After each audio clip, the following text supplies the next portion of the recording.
I'm your host Rhea from Powerline. We are bringing to you a series of video interviews with top industry leaders to understand the impact of COVID on the power sector and the strategies needed to deal with the fallout of the crisis. We have with us today Mr. Rajiv Srivastava, MD and CEO of Indian Energy Exchange, which is the country's first and largest power exchange in India. A very warm welcome to you, Mr. Srivastava, and thank you for giving us your time. Thank you so much. Let me begin by asking you, how has COVID impacted the power trading dynamics today?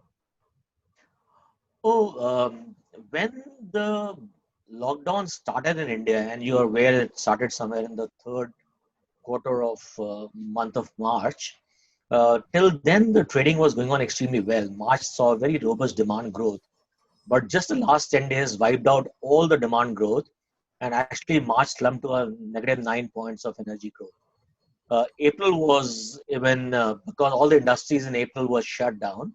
So April, the peak demand saw almost a 25% dip in April. But fortunately, I think in times like these, in times when the demand is fluctuating so much and the negative side of demand is too strong, you'd always find that the inherent value proposition of an exchange comes across far more strongly.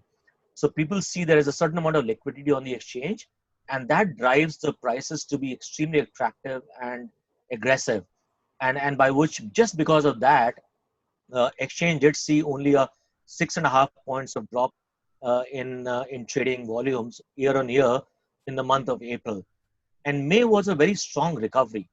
And the first 15 days of May, the industry started to come back a bit. The demand in May is down only about 15%, or now it is down about 10%. In the first 15 days, it was down 15%, and now it is down 10%. And so we've seen a very strong recovery in the volumes on exchange.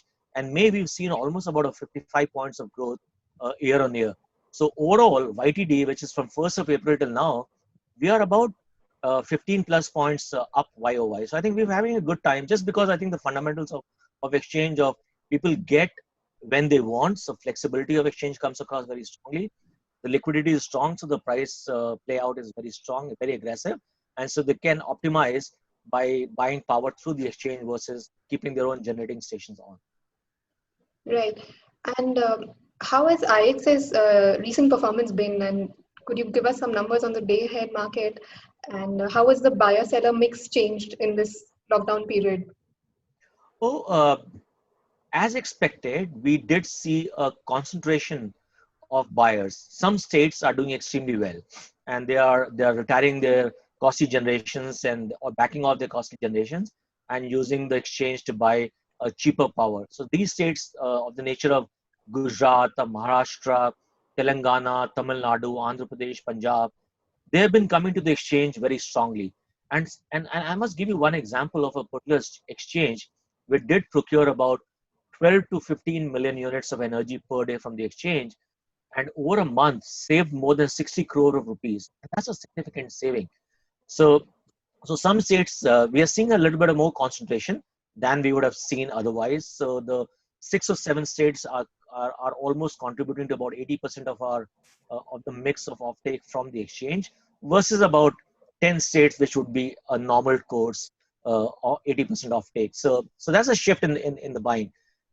There was a more pronounced drop in the open access procurement.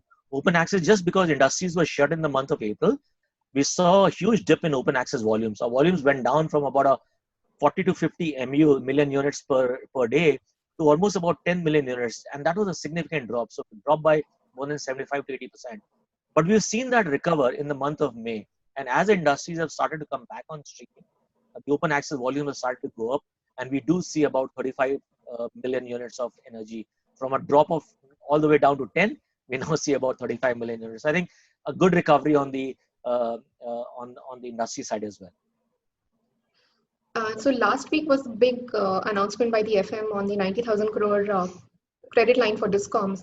What is your take on it? Do you think it's adequate to cushion the impact on the sector? I would say temporarily. And there are many things that require to be fixed in the whole power distribution and supply and credit collections and generation. The whole value chain requires many fixes to be done. But this one, I would think, is a very good measure. And if you see what the discoms were struggling with, they lost their most remunerative source of power generation, so or power receivables. So if the commercial and industrial segment is down, which is the most remunerative part of the entire value chain, and that's a big hit to the distribution companies. And secondly, in a time like this, it is very difficult for the distribution companies to go and collect or lower or reduce their receivables. So their outstandings are going up, and this 90,000 infusion of funds, in my opinion, at least takes care of the liquidity crisis in the distribution network over the short run. Over the long run, again, you'll have to make sure that you are playing out the efficiencies of the distribution sector very strongly. But at least over the short run, it plays out extremely well. So we are very pleased that this infusion was done. It was done in a very timely manner and in a very aggressive timelines. So we thought it was a good move by the government to take care of the distribution, the fiscal health of the distribution network. And what we are also encouraging the distribution companies now is, you got this fund, use it judiciously, use it to buy more and procure more power on the exchange, through the exchange, because the cost on the exchange is much lower. So instead of buying or generating your costly power, you can use the money to buy much larger amount of power and save money and run or stretch the liquidity that you got that much more. So plus also our encouragement to the distribution companies has been, use the exchange right now to support your requirement of 24 bar 7 power, which is required right now, Reyes, across pretty much all segments of the market right now. Consumers need it because people are operating from home, so they do need 24 bar 7 power. A lot of power utilities and utility segment needs it. Uh, Healthcare clearly requires it. Communication network requires it, and so on and so forth. So I think it's important for the distribution companies now, with the infusion of liquidity that they've got, reduce their or optimize their power procurement cost through cheaper sources of power, and thereby stretch the infusion of funds that has been provided to them, stretch it by that many number of months extra. Just coming to the sector macros, there has been a very strong narrative in the power sector to move to real-time electricity markets. Do you think it's the right time to do so? And how will power exchanges, how will their role change in this new paradigm? I would I would think it has been in the works for a while. Rhea. The real-time market launch was announced many many quarters ago, and it's only now on 1st of June that it should become a reality, should the government decide to go forward with that. And we're hopeful that 1st June will be the time when they will start to run the real-time market. Now, it takes care of a very important aspect of the whole distribution chain, which is the deviation settlement mechanism. So either you overdraw or you underdraw, and it takes care of balancing all of those underdraws and overdraws so that the grid remains extremely stable, and distribution companies across the states take offtake as much as they have to, and whatever else they don't have to, if they have an excess requirement, they can then come to the exchange and fulfill their requirements on an almost real-time basis. Real-time is not real-time in the sense of a second over here. It is about an hour. So you can trade and buy power 1 hour in advance of your real requirement. So I think it's a terrific measure to stabilize the grid, to make sure that people are far more disciplined in their projections, in the manner in which they predict what their usage and what their consumption patterns are going to look like. And thereby, when they do this, they also, and instead of trying to pay penalties because of the deviations that they're doing, they source a very aggressive and cheap source of power through the exchange. So I think there's a win-win in this across the entire value chain of distribution, generation, transmission, and the exchange as well, which has a very neutral sort of a role to play to just make this whole mechanism possible. On our side, what we've done, Rhea, we have gone ahead and deployed the whole range of technology solutions to make sure that this can be traded in a very seamless manner. So we've done a patch of application software which which makes it easier for the distribution companies and whoever wants to participate in this mechanism to trade and buy off the exchange. So it's a very simple mechanism that we've created. So it's an application programming interface that we've given, which people can utilize to put their orders of real-time market on the exchange. And then we've also done some other similar RTM tools which people can use to analyze their consumption patterns, analyze the requirements, analyze when there will be peaks and troughs, so that they can then be far more educated in doing their entire procurement optimization. And this helps all consumers, customers, and us as well. So the whole value chain gets optimized. Right. So, what are IEX's growth plans? Are you recalibrating any strategies given the crisis right now? We are very strongly, I would say. And I think, in the COVID times, in my opinion, it does throw up. Uh, Obviously, there are challenges in the time because the demand has gone down, so people are struggling with how to boost the demand up. But in every such move, there is a huge amount of opportunity, in my opinion, which is always hidden. And from our perspective, we are trying to see how we can maximize the opportunity for Indian Energy Exchange. And let me just give you a few things which I think are required to be done in the whole energy sector, and then reflect that on to how IEX is trying to position itself. So I think, like I said, there is a huge amount of a structural thing in the generation, distribution, and transmission network. We've got 25-year long-term PPAs, which in my opinion are fairly rigid and do not allow you to take advantage of the changes in the energy mix that is going to take place. And so you got to think about how to play out this rigidity of the whole distribution and this whole PPA regime. That's one. The second thing which I think is important is this whole uh, the whole fiscal chain, the financial chain, which is distribution companies generate energy, give it to the generators generate energy, give it to the distribution companies, and they got to pay back the money to the generators, and that value chain is broken. So how do you fix that value chain? That's the second thing that we're struggling with. The third thing which we're thinking is how do you make sure that the transmission and distribution losses are contained within a certain band and much lower than what they are right now, because that increases remuneration, that makes it more remunerative for the distribution companies and makes it uh, more money flows into the system. And I think the last piece is about the whole technology piece, because the power sector is much less on technology, because you got to move towards a more sustainable sort of a regime.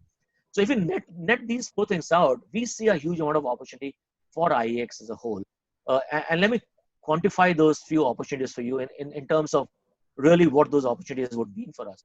One is we are extremely focused right now on making sure that our customers are able to engage or interact and engage with us in exactly the same seamless manner that they used to do pre-COVID. So, so there is a huge amount of customer centricity through a technology-enabled solution platform that we have done. So right now, just so you know, we can work completely from home for 100% of our operations that we try to do. And we do a whole range of operations. We match the demand and supply. We then do a physical delivery of that. And we do a physical settlement of all the credit and the cash that we get from our buyers. So the whole piece we can run in a very seamless manner, end to end, very technologically enabled in a very remote manner, work from home. So I think that's one thing which we're doing with our. We are trying to figure out how do we make sure that we remain from an operational perspective, we provide the highest levels of operational satisfaction to our customers, while at the same time pivoting on employee health as the first concern. So when you can do remotely, you can obviously pivot on the employee concern as the first. That's one. Second thing that we're trying to do is we are seeing that customers are coming up with a new requirement right now. The requirement right now is how do you optimize my power procurement portfolio? When should I buy renewable energy and when should I buy a conventional fossil fuel based energy? What time of the day should I go for higher procurement versus lower procurement? And how does my entire procurement curve look during the entire 24 hours of the day? Again, that's a huge technology solution. And we are making sure that our technology allows people to use our analytics platform in a way that people can then optimize the whole power procurement portfolio. So that's the other thing that we are seeing, that there's a new requirement which has come up in the COVID times, that how do you optimize your buy so that you can reduce the cost of buy while satisfying a 24/7 requirement. The third thing which I think is important for us is in this whole thing is about launching new products. So we are doing lots and lots of new products right now. You talked about one, which is the real-time market, which will become a reality. But we got a few others. We got one which is a longer duration contract. So can you allow people to trade on the exchange for a year? And that should become a reality, in my opinion, pretty soon. We are also working with the ministry and with the regulatory authorities to make sure that the green energy starts to get traded on the exchange. Now, green, and we are launching a green market from that point of view. We are ready. A few regulatory I's to be dotted and T's to be crossed, but we should launch a green regulatory market very soon. And then we would also do a cross-border trade of energy. So with countries with whom we've got a contiguous border, like a Burma, like a Nepal, like a Bangladesh, we should be in a position to do a cross-border trade. So launching of new products also is a great thing in a time like this, because in a time like this, you can really utilize the technological skills to do that. The last piece, in my opinion, last two pieces actually is an enormous or probably a disproportionate focus on putting the entire technology infrastructure to be absolutely robust. This COVID times, you need a robustness of the structure, but this will continue because people will continue to work in the new normal for a long time to come. We got to make sure that our technology infrastructure is absolutely the best in class, and it uses the highest levels of compliance and security, and also uses the best available technology. And the last piece is all about people, Rhea. I think um, we learn from a time like this that people engagement is a big deal. Everybody is working from home, which is not the normal for people. They're working from home, so you got to make sure that employees are connected with the company. Employees are also connected with their families. They're safe and secure, but they're also able to align and engage with the rest of the company leadership. And by virtue of that, stay motivated, stay connected on doing what they need to do on a regular basis. So I think we're using the time really well to make sure we are maximizing the outcomes coming from the post-COVID era. So my last question to you is, what's your take on the outlook for the power sector? How do you perceive the recovery to be for the sector? As IEX, I would say this. I think we are extremely bullish on the power sector. And let me tell you my reasons for being bullish on the power sector. And across very fundamental, very broad two dimensions. Dimension one is, and I'm hoping, I'm sure a lot of listeners and users know this. Our energy consumption is just about 1,100 units per capita, and measure this across with the rest of the world. The world average is 3,500 units of energy per capita. So we are barely a less than one third of the global average energy consumption. And as we provide for more education, more hospitals, more healthcare, more financial services, more utilities everywhere across the country, and as the government stays focused on their willingness to provide a 24/7 connectivity to every single household across the country, this consumption of 1,100 units has to approximate the global consumption and probably more. So that's one dimension. The second dimension is, I think India is in a very unique position, and I know we are having a bit of a GDP issue right now, not only in India but across the world. But India has a very clear line of sight of getting to a much faster growth rate, and that growth rate is actually required for pulling our people up above the poverty line, and also to make sure that India gets to a state of a much higher level of prosperity than what it is right now. So GDP growth will then lead to a lot more industrial activity, a lot more commercial activity, a lot more social activity, and a lot more entertainment activity. All of those activities will probably lead to a much higher consumption of energy. So whichever way you cut it, we are extremely bullish on the fact that electricity growth is going to happen in the country. Now look at it this way. We've got our installed capacity right now in this year, right now as we speak, is about 380 gigawatts, which is twice our peak demand. So we're not constrained by our installed capacity. We are largely constrained by a growth in our demand, consumption demand. The fact that all of these factors that I told you that we will approximate the global average would mean that we've got a capacity of going to 3x. And then we'll have to obviously think about how do we augment our capacity, and which we will continue to clearly do. But the capacity of right now, the capacity is there to take care of a significant amount of demand growth. So we feel bullish about the fact that this is getting the demand supply equation is right now in favor of India, and we will continue to grow the demand. The consumption demand will continue to grow, and the capacity will support the demand. So I think all in all, a very good thing. The other thing which should probably happen, and which also gets me a lot more bullishness about the sector, is that we will go towards a regime where you will see a lot more hybridization of power. So conventional power and renewable power will start to get mixed to be delivered to the customers, and they will be that will optimize the cost of power further. And no reason for people like you and me to be in a position to choose who provides me the electricity. So we're not constrained by just one provider, but there are multiple providers. So you choose the provider, You choose whether you want green energy or you want conventional energy.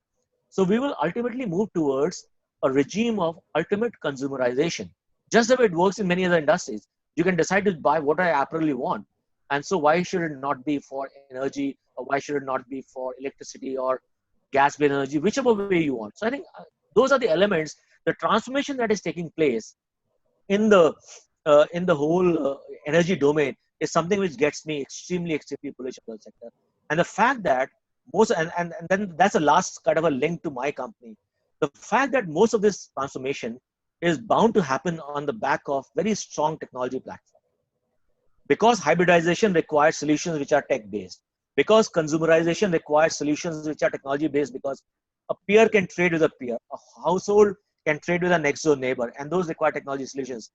And if you net it out, we're the company which is right at the center of all of this technology transformation. So I think uh, as much as I feel bullish about the requirements of power going up in the country and the consumption going up, I feel bullish that we seem to be in the center of all this to make sure this really transforms, the whole sector transforms in a nice, good, positive way, and IEX continues to be, in a nice, humble way, continues to deliver that transformation for the country and for the industry.